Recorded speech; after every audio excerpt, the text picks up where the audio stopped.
Hi friends, welcome to my channel struggle hard. তো আজকে হচ্ছে নেক্সট মক টেস্ট নম্বর হচ্ছে 10। ঠিক আছে, চলো নেক্সট শুরু করা যাক।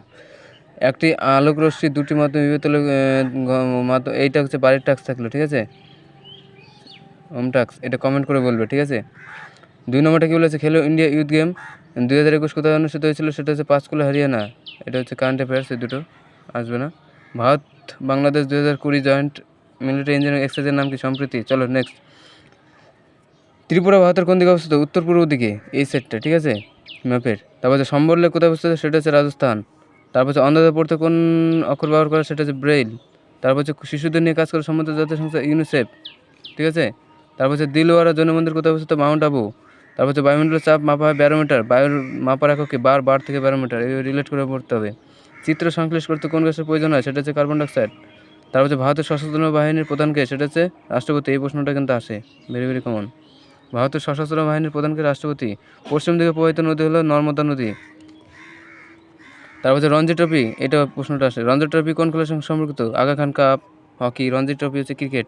ঠিক আছে, আগা খান কাপটা বেশি আসে, এটাও আসে। ঠিক আছে, সব প্রশ্নগুলো কমন, তোমরা শুধু দেখতে থাকো। কে লৌহ মানব নামে পরিচিত? এটাও কমন। ঠিক আছে, সর্দার বল্লভভাই প্যাটেল।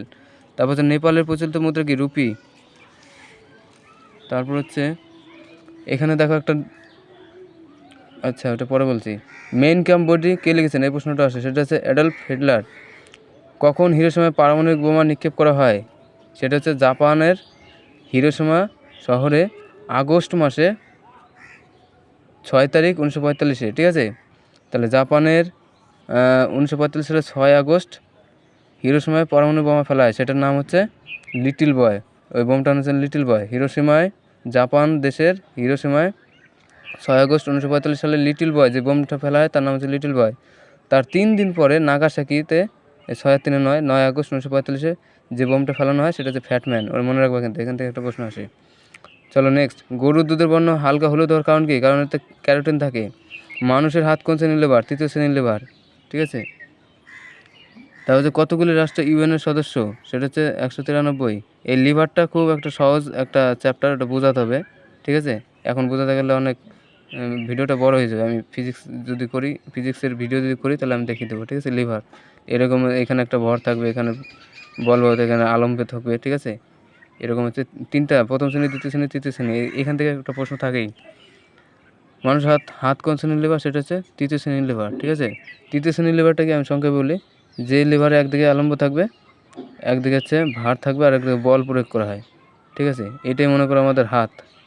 ঠিক আছে, এটা মনে করো এরকম করে হাত আছে মানুষের। ঠিক আছে, এটা মানুষ, এটা হাত। ঠিক আছে, আমরা হাত কি এখানে আলম্ব মানে কি যেখানে ঘুরে, এখানে একটা হবে আলম্ব হাতের, এখানে হাত। আমরা হাত উঁচু করে এখানে বল প্রয়োগ করি কিন্তু। ঠিক আছে, এখানে একটা কিছু ধরি, কোথা থেকে এরকম করে উপর দিকে উঠাই, এটা হচ্ছে 3য় শ্রেণীর লিভার। এটা ডিটেলসে বোঝানো যাবে, খুব সহজ একটা পার্ট। চলো নেক্সট। কতগুলি রাষ্ট্র ইউএনের সদস্য? 193। তারপর হচ্ছে নীল বিপ্লব নিচের কোনটির সঙ্গে সম্পর্কিত? নীল বিপ্লব দেখে শুনেই তো বোঝা যাচ্ছে, মৎস্য চাষ। ঠিক আছে, তারপর হচ্ছে সবচেয়ে বেশি তড়িৎ ঋণাত্মক মৌল, এটা কিন্তু ভেরি কমন, এই প্রশ্নটা আসে। সবচেয়ে বেশি তড়িৎ ঋণাত্মক মৌল কোনটি, সেটা হচ্ছে ফ্লোরিন। কাইনেটিক এনার্জির কোন পরিবর্তনের ফলে দেহের প্রচলন বেগ দ্বিগুণ হয়? এটা হচ্ছে, এটাও বারের কাছ থাকলো, হোম টাস্ক, এটা কমেন্ট করে বলবে, এটা আর এই প্রথমটা। চলো, বুল অ্যান্ড বিয়ার শব্দটি কিসের সঙ্গে সম্পর্কিত? সেটা হচ্ছে স্টক মার্কেটিং নাম শুনেছো না? ওখানে বুল আর বিয়ার এই টার্ম দুটো ইউজ করা হয়। চলো নেক্সট।